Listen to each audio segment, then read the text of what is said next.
യേശുവേ സ്നേഹനാഥ, യേശുവേ പ്രാണനാഥ, യേശുവേ സ്നേഹനാഥ, യേശുവേ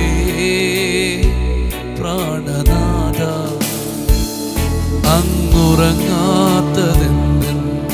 ചോദിച്ച എന്നെ എപ്പോഴും കാണണം എന്ന്. അങ്ങുറങ്ങാത്തതെന്ന് ചോദിച്ച എന്നെ എപ്പോഴും കാണണം എന്ന്. യേശുവേ സ്നേഹനാഥ, യേശുവേ പ്രാണനാഥ, യേശുവേ സ്നേഹനാഥ, യേശുവേ പ്രാണനാഥ. വോയിസ് ഓഫ് ലവിൽ കർത്താവ് ഇന്ന് നിങ്ങൾക്ക് തരുന്ന വചനം 30-ാം സങ്കീർത്തനത്തിൻ്റെ 11-ാമത്തേതും 12-ാമത്തേതും വാക്യമാണ്. ഒന്ന് ശ്രദ്ധിച്ച്. നീ എൻ്റെ വിലാപത്തെ എനിക്ക് നൃത്തമാക്കി തീർത്തു, എൻ്റെ ജട്ട് നീ അഴിച്ച് എന്നെ സന്തോഷം ഉടുപ്പിച്ചിരിക്കുന്നു. ഞാൻ മൗനമായിരിക്കാതെ നിനക്ക് സ്തുതി പാടേണ്ടതിന് തന്നെ. എൻ്റെ ദൈവമായ യഹോവ, ഞാൻ എന്നേക്കും നിനക്ക് സ്തോത്രം ചെയ്യും. ആമേൻ.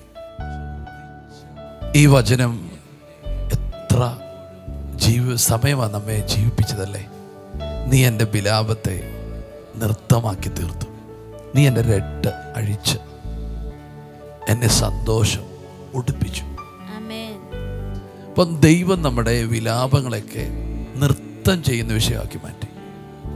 യാക്കോബിന് യോസേഫ് ഒരു വിലാപമായിരുന്നു, പക്ഷേ അത് സന്തോഷമാക്കി മാറ്റി.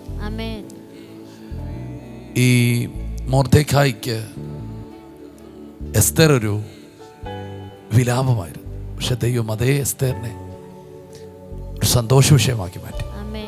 അപ്പം ദൈവം അങ്ങനെ ചെയ്യും.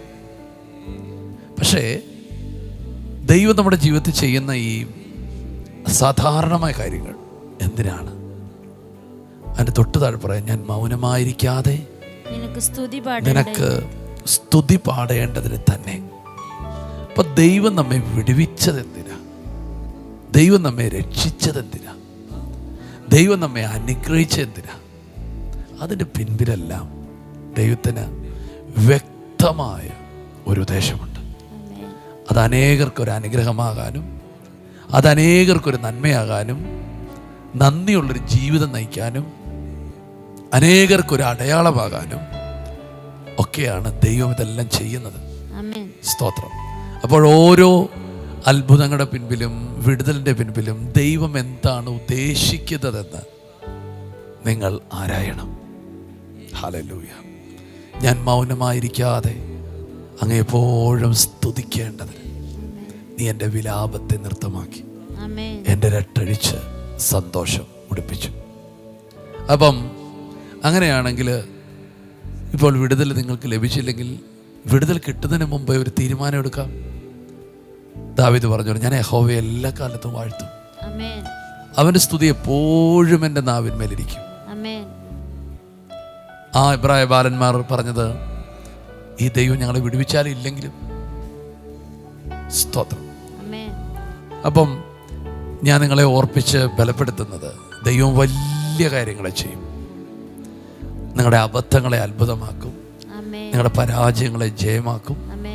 അത് നമ്മുടെ ദൈവം ചെയ്യും. ഹല്ലേലൂയ. ആമേൻ. വിലാപ ഭവനത്തെ വിരുന്ന് ഭവനമാക്കി മാറ്റും. ലാസറിന്റെ വീട്ടിൽ അതാ സംഭവിച്ചു. ആ വിലാപ വീടിനെ പിന്നെ വിരുന്ന് വീടായിട്ടാണ് കാണുന്നത്. വിരുന്ന് വീടായ കാനായെ വിലാപ വീടായി തുടങ്ങുമ്പോൾ യേശു അവിടെ ചെന്ന് ഏറ്റവും ശ്രേഷ്ഠമായ ഒരു വിരുന്നുശാലയാക്കി അതിനെ മാറ്റി. നമ്മുടെ ജീവിതത്തിൻ്റെ എല്ലാ കാര്യങ്ങളെയും അത്ഭുതമാക്കി മാറ്റാൻ നമ്മുടെ കർത്താവിനെ കഴിയും. പക്ഷേ ഒരു സൗഖ്യവും ഒരു വിടുതലും ഒക്കെ ലഭിച്ചു കഴിയുമ്പോൾ നാം നമ്മുടെ മനസ്സ് ബോധിച്ചതുപോലെ പോകരുത്. മറിച്ച് ഞാൻ മൗനമായിരിക്കാതെ നിനക്ക് സ്തുതി പാടേണ്ടതിന് തന്നെ. ഓരോ വിടുതലും ഓരോ സ്തുതികളായി മാറട്ടെ. ഓരോ അനുഗ്രഹങ്ങളും ഓരോ ആരാധനകളായി മാറട്ടെ. നിങ്ങളുടെ കുടുംബത്തെ അവിടേക്ക് എത്തുമ്പോൾ ഒരു സ്തുതിയുടെയും ആരാധനയുടെയും നന്ദിയുടെയും ഒരു അന്തരീക്ഷം ഉണ്ടാകട്ടെ. അതെ, ചെറിയ നന്മകൾ പോലും പറഞ്ഞ് ദൈവത്തെ സ്തുതിക്കുക. ആ ചെറിയ നന്മകൾ പറഞ്ഞ് സ്തുതിക്കുമ്പോൾ വലിയ നന്മയിലേക്കുള്ള ഒരു വാതിൽ നമ്മൾ തുറക്കുകയാണ്. ആമേൻ. കർത്താവ് നിങ്ങളെ അത്ഭുതകരമായി അതിശയകരമാക്കി തീർക്കും. ഈ വചനം അവരുടെ മേൽ നടക്കാൻ പ്രാർത്ഥിച്ചാട്ടെ. ആമേൻ. നീ എൻ്റെ വിലാപത്തെ നൃത്തമാക്കി തീർത്തു, എൻ്റെ രട്ടഴിച്ച് സന്തോഷം ഉടുപ്പിച്ചു. ചിലർ ഇതിനകത്ത് ദുഃഖിച്ചിരിപ്പുണ്ട്, അതങ്ങ് മാറട്ടെ. സന്തോഷവും ആനന്ദവും ദൈവരെ കേൾപ്പിക്കട്ടെ. പ്രാർത്ഥിക്കാം നമുക്ക്. ആമേൻ. യേശുവേ, ഇന്ന് നൽകിയ നല്ല വചനത്തിനായി സ്തോത്രം ചെയ്യും. നീ ഞങ്ങളുടെ വിലാപത്തെ എല്ലാം മാറ്റി സന്തോഷമാക്കി തീർത്തതിന് നന്ദി പറ. വിലാപത്തെ നൃത്തമാക്കി തീർത്തതിന് നന്ദി പറ. ദുഃഖങ്ങളെ സന്തോഷമാക്കി ആശ്വാസമാക്കി തീർത്തതിന് നന്ദി പറ. യേശുവേ, ഇന്ന് പകൽക്കാലം ദുഃഖത്തോടെ അയക്കുന്ന പ്രിയപ്പെട്ടവരെ ഈ വചനം അയച്ച് അങ്ങ് സൗഖ്യമാക്കുന്നതിന് നന്ദി പറയും. വിഷ്ണ മനസ്സിന് പകരം സ്തുതികളെ നൽകുന്നതിന് നന്ദി പറയുന്നു കർത്താവേ. കർത്താവ്, സ്തുതികളെ ഞങ്ങളുടെ വായിൽ നിറയ്ക്കുന്നതിന് നന്ദി പറയുന്നു കർത്താവേ. യേശുവേ, ഞങ്ങൾക്ക് ലഭിക്കുന്ന ഓരോ വിടുതലുകളും അങ്ങോട്ടുള്ള സ്തുതികളായി മാറട്ടെ. ഞങ്ങൾക്ക് ലഭിക്കുന്ന ഓരോ അനുഗ്രഹങ്ങളും അങ്ങോട്ടുള്ള ആരാധനയായി മാറട്ടെ കർത്താവെ. അങ്ങനെ സ്തുതിക്കുന്ന ഒരു അന്തരീക്ഷം ഞങ്ങളുടെ വ്യക്തിപരമായ ജീവിതത്തിൽ, കുടുംബത്തിലെല്ലാം ഒരു ആരാധനയുടെ അന്തരീക്ഷം ഉണ്ടാകുവാനായി ഞങ്ങൾ പ്രാർത്ഥിക്കുന്നു. യേശുവിൻ്റെ നാമത്തിൽ ഈ വചനം കേട്ട ഓരോ വ്യക്തികളെയും ഞങ്ങൾ അനുഗ്രഹിച്ച് പ്രാർത്ഥിക്കുന്നു, യേശുവിൻ്റെ നാമത്തിൽ തന്നെ. ആമേൻ. കർത്താവ് ഇന്ന് ഈ വചനം നിങ്ങൾക്ക് തരികയാണ്. വിലാപത്തെ നൃത്തമാക്കുന്ന, രട്ടിനെ അഴിച്ച് സന്തോഷം ഒടിപ്പിക്കുന്ന ആ ദൈവത്തിൻ്റെ വലിയ പ്രവൃത്തി നിങ്ങളുടെ ലൈഫിലുണ്ടാവും. മൗനമായിരിക്കാതെ സ്തുതിക്കേണ്ടത്. സ്തുതിച്ച് തുടങ്ങിക്കോ. ഇന്നത്തെ ദിവസം മുഴുവൻ ഒരു സ്തുതിയുടെ, ആരാധനയുടെ, നന്ദിയുടെ ഒരു ദിവസമാക്കി നമുക്ക് തീർക്കാം. യെസ്, കർത്താവ് നിങ്ങളെ അനുഗ്രഹിക്കട്ടെ. യേശുവിൻ നാമത്തിൽ ഈ ജനത്തെ അനുഗ്രഹിച്ച് ഇന്നത്തെ ദിവസത്തെ അവരിൽ അനുഗ്രഹമാക്കി അവരെ അയക്കുന്നു. ഈ വചനം അവരെ തൊട്ടുകൊണ്ടിരിക്കണമേ, ബലപ്പെടുത്തിക്കൊണ്ടിരിക്കണമേ, ഉറപ്പിച്ചുകൊണ്ടിരിക്കണമേ. ഒരു വലിയ ദൈവപ്രവൃത്തിയെ കണ്ട് സന്തോഷിച്ച് കുടുംബമടച്ച് ആനന്ദിക്കുവാൻ കർത്താവ് അവസരം കൊടുക്കണമേ.